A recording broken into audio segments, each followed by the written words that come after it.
بسم اللہ الرحمن الرحیم۔ میری کمواری ننند بہت نیک اور پرہیزگار تھی۔ وہ جس بھی شادی شدہ عورت کو شوہر کے دانت کے نیچے رکھنے کے لیے الائچی دیتی تو وہ اس کا غلام بن جاتا۔ دور دور سے اس کے پاس عورتیں آتیں۔ مجھے ننند پر شک تھا کہ ایسا کیسے ہو سکتا ہے کہ ایک دن راز جاننے کے لیے چپکے سے ننند کے کمرے میں سے ایک الائچی چرا کر لے آئی اور خود ہی کھا لی تو میں گہری نیند سو گئی، لیکن جب صبح آنکھ کھلی تو پیروں تلے سے زمین نکل گئی۔ میرا نام سمرین ہے۔ میں جس گھرانے میں بیاہ کرائی تھی وہاں فقط میری ایک نند اور شوہر ہی رہتا تھا۔ میری ساس کا چند ماہ قبل ہی انتقال ہو گیا تھا، اس لیے میرے شوہر نے شادی کرنے میں جلدی کی کیونکہ ان کی کنواری بہن گھر میں اکیلی رہتی تھی۔ مجھے اس بات کی خوشی تھی کہ میری سسرالی فیملی بہت زیادہ لمبی چوڑی نہیں تھی۔ میری کوئی بہن نہیں تھی تو مجھے اس بات کی بھی خوشی تھی کہ چلو اپنی نند کو بہنوں جیسا پیار اور مان دوں گی۔ بیٹیاں جتنی دیر بھی اپنے والدین کے گھر رہ لیں، آخر میں انہیں جانا تو سسرال کے گھر ہی پڑتا ہے۔ میں بہت مطمئن تھی کیونکہ شادی کے پہلے ہی دن سے میری آصف کے ساتھ بہت زیادہ انڈرسٹینڈنگ تھی۔ وہ بہت سلجھے ہوئے انسان تھے، میرا بہت خیال بھی رکھتے تھے، مگر میں اپنی نند علینا کی وجہ سے بہت متفکر تھی کیونکہ میں نے غور کیا تھا کہ شادی کی رات وہ مجھ سے کھنچی کھنچی سی تھی۔ میں دلہن بنی جب گھر میں آئی تو اس نے مجھ سے بات کرنا بھی گوارا نہیں کیا۔ ان کی پڑوسن ہی مجھے کمرے میں تک لے آئی تھی۔ صبح میں جب کمرے سے باہر آئی تب بھی اس نے مجھ سے کلام نہیں کیا اور ناشتہ بنا کر رکھ گئی۔ مجھے بہت حیرانگی تھی کہ میری نند ایسا کیوں کر رہی ہے۔ میں نے آصف سے بات کی تو وہ بولے جب سے امی کا انتقال ہوا ہے وہ ایسی ہی چپ چاپ سی ہو گئی ہے، مجھ سے بہت کم بات چیت کرتی ہے، تم آ گئی ہو نا تو سب ٹھیک ہو جائے گا۔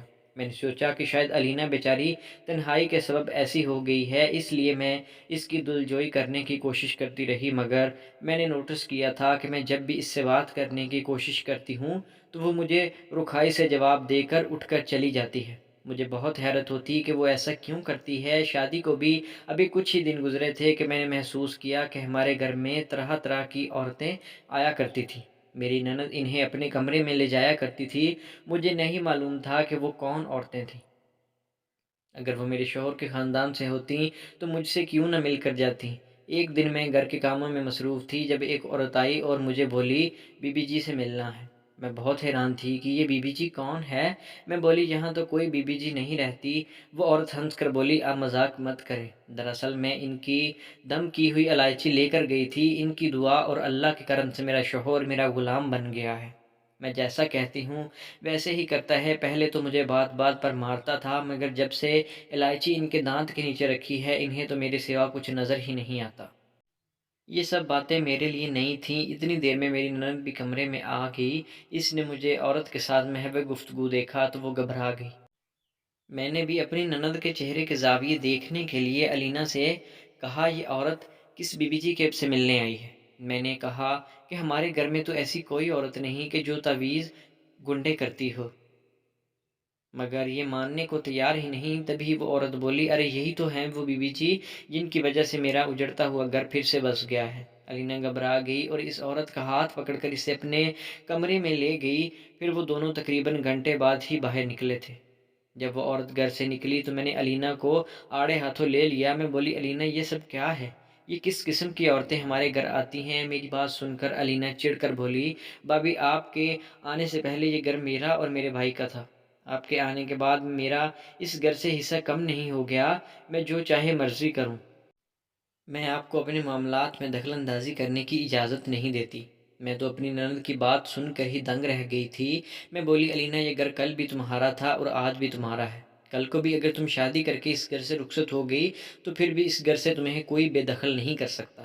وہ بولی یہ بات تو اپنے دل سے نکال ہی دیں کہ میں اس گھر سے شادی کر کے چلی جاؤں گی، میں ہمیشہ اسی گھر میں رہوں گی اور آپ کے سینے پر سانپ بن کر لوٹوں گی۔ میں تو علینا کی ذہنیت دیکھ کر دنگ رہ گئی تھی، وہ کتنی عجیب سی باتیں کر رہی تھی۔ خیر جب شام میں آصف کام سے واپس آئے تو میں نے ان سے اس بات کا ذکر کیا تھا۔ میں بولی آصف کیا آپ علینا کی سرگرمیوں سے واقف ہیں؟ وہ مجھے عجیب سی نگاہوں سے دیکھنے لگے۔ بولے سمرین کیا ہوا ہے؟ میری بہن کن سرگرمیوں کی بات کر رہی ہو؟ ایک بات یاد رکھنا، کبھی بھول کر بھی میری بہن کے متعلق کوئی غلط بات نہ کر دینا، یہ نہ ہو کہ بعد میں تمہیں پچھتانا پڑے۔ میں تو آصف کی بات سن کر ہی دنگ رہ گئی تھی، نہ جانے یہ بہن بھائی میری بات کا غلط مطلب کیوں لے لیتے تھے۔ میں چپ کر گئی۔ خیر ہمارے گھر میں وہی سب کچھ ہوتا رہا۔ میں صبح اٹھ کر گھر کے کام کاج میں جت جاتی تھی، جبکہ نند سارا دن اپنے کمرے میں رہتی، مگر جیسے ہی کوئی عورت اس سے ملنے آتی تو وہ جٹ سے اپنے کمرے سے نکل آتی تھی۔ جب بھی عورت ہمارے گھر آتی تو میں جان بوجھ کر ان دونوں کے ارد گرد ہی رہتی۔ میں اس جگہ سے تھوڑی ہی دور بیٹھ کر سبزی بنانے لگتی تو کچھ اور کام کرنے لگتی، مگر میرا اصل مقصد ان کی باتیں سننا تھا۔ اس سب کا مقصد کسی قسم کی ٹو لینا نہیں تھا۔ میں بس یہ جاننا چاہتی تھی کہ میری نند کس قسم کی عورتوں کے ساتھ اٹھتی بیٹھتی ہے، اور پھر کیا ہر عورت کا کام بن جایا کرتا تھا، یا ایک آدھ عورت کسی قسم کی کوئی کمپلین بھی لے کر آتی تھی۔ میری حیرت کی انتہا نہ رہی جب میں یہ دیکھنے آئی کہ آنے والی ہر عورت میری نند کے سامنے جھکتی چلی جاتی۔ ان کے وجود سے علینا کے لیے عقیدت جھلکتی تھی، اور وہ اس کے ساتھ ہاتھ چوم کر ڈھیروں دعائیں بھی دیتی۔ میں ششوپنج میں مبتلا تھی کہ آخر میری نند کے ہاتھ ایسا کیا کون سا جادو لگ گیا ہے، مگر فکر صرف اس بات کی تھی کہ کہیں وہ جادو کے چکروں میں تو نہیں پڑی ہوئی، کیونکہ میں نے سن رکھا تھا کہ جادو سب کچھ تباہ کر دیتا ہے، بسے بسائے گھر اجاڑ کر رکھ دیتا ہے۔ میں نے سوچا کہ کسی طرح علینا کے ساتھ دوستی کر لوں، اس لیے آج جب میں چاول بنانے لگی تو جلدی سے نند کو آواز دی۔ میں بولی، علینا میری کام میں ذرا مدد تو کروا دو۔ تھوڑی دیر بعد وہ کمرے سے باہر نکل آئی۔ اس نے مجھ سے کچھ نہیں کہا، بس بیٹھ کر پیاز کاٹنے لگی تھی۔ مجھے اس بات کی بہت خوشی ہوئی تھی کہ علینا نے میری بات سنی تھی، میری بات کی لاج بھی رکھی تھی۔ میں بھی چاول اس کے پاس لے آئی اور چننے لگی تھی۔ میں بولی، علینا تمہیں معلوم ہے کیا میری کوئی بہن نہیں تھی؟ ہمیشہ سے میری خواہش تھی کہ میری کوئی بہن ہوتی تو میں اس سے باتیں کیا کرتی، اس کی سنتی، کچھ اپنی کہتی۔ بھائیوں کا پیار بھی اچھا ہوتا، مگر میں اپنے دل کی ہر بات تو ان سے نہیں کہہ سکتی تھی۔ اس لیے جب مجھے پتہ چلا کہ آصف کی ایک بہن ہے تو مجھے سن کر بڑی خوشی ہوئی۔ میں نے سوچ لیا تھا کہ میں اپنی نند کے ساتھ بہت گہری دوستی بنا کر رکھوں گی، بالکل بہنوں کی طرح مان دوں گی۔ علینا کے پیاز کاٹتے ایک دم سے رک گئی۔ وہ بولی، بھابھی آپ سچ کہہ رہی ہیں؟ اس کی آنکھوں میں امید تھی۔ میں نے جلدی سے اس بات میں سر ہلا دیا اور بولی، تو اور کیا، سچ ہی تو کہہ رہی ہوں گی۔ علینا بولی کہ اگر ان گزرے دنوں میں آپ نے تو مجھ سے دوستی کرنے کی بالکل بھی کوشش نہیں کی، اب میں اسے کیا کہتی کہ یہ سب تمہاری وجہ سے ہوا تھا، کیونکہ تم ہی مجھ سے دور دور بھاگتی رہی ہو۔ میں ایسا نہیں کہہ سکی، اس لیے بولی، علینا آج میں نے تمہیں اپنے پاس اسی مقصد کے لیے بلایا تھا۔ وہ ایک دم بدک کر اٹھ گئی۔ وہ بولی، ابھی اب بہت دیر ہو گئی ہے، میں آپ سے دوستی نہیں کر سکتی۔ وہ اٹھ کر ایک بار پھر سے اپنے کمرے میں چلی گئی تھی۔ میں نے سوچا کہ چلو ایک بار میں نے اس تک اپنی نیک خواہشات تو پہنچا دی، باقی سرد برف بھی پگھل جائے گی۔ رات میں جلدی سو ہی گئی تھی کیونکہ مجھے بہت تھکاوٹ محسوس ہو رہی تھی۔ رات پیاس کی شدت سے آنکھ کھل گئی۔ پانی کا جگ دیکھا تو وہ بھی خالی تھا، کیونکہ رات جلدی سو جانے کی وجہ سے وہ بھی بھر کر نہیں رکھا۔ میں اٹھ کر کچن کی طرف بڑھی۔ جیسے ہی میں نے کچن میں قدم رکھا مجھے گھر کے گیٹ کے کھلنے کی آواز سنائی دی۔ میں نے جلدی سے کچن کی لائٹ آن کر دی، اس خوف کے تحت کہ شاید ہمارے گھر میں کوئی چور گھس آیا ہے۔ ظاہر سی بات ہے اگر کچن کی لائٹ جل رہی ہوتی تو وہ مجھ پر ہی حملہ آور ہو جاتا۔ میں دروازے کے پیچھے چھپی کھڑی تھی، میری نظریں باہر کی جانب ٹکی ہوئی تھیں۔ اندھیرے کو چیرتا ہوا ایک سایہ سا آگے بڑھا تھا۔ اس نے چادر اوڑھ رکھی تو یہ دیکھ کر میری روح لرز گئی کہ اس وقت باہر سے آنے والا کوئی چور نہیں بلکہ گھر کی بیٹی علینا تھی، جس کے متعلق یہ مشہور تھا کہ وہ بہت ہی عبادت گزار ہے، نیک و پرہیزگار ہے، جس کی تعریفیں کرتے ہوئے میرا شوہر نہیں تھکتا۔ عورتیں جھک جھک کر اس کا ہاتھ چومتی تھیں۔ میرا دل تو چاہ رہا تھا کہ میں باہر نکل کر اسے آڑے ہاتھوں لے لوں اور پوچھوں کہ وہ رات کی اس پہر کہاں سے آ رہی ہے، مگر مجھ میں ہمت نہیں ہوئی۔ میں نہیں چاہتی تھی کہ اپنے نند کو رنگے ہاتھوں پکڑوں، میں نہیں چاہتی تھی کہ ایک لڑکی بدنام ہو جائے۔ وہ اپنے کمرے میں چلی گئی تو میں باہر نکل آئی۔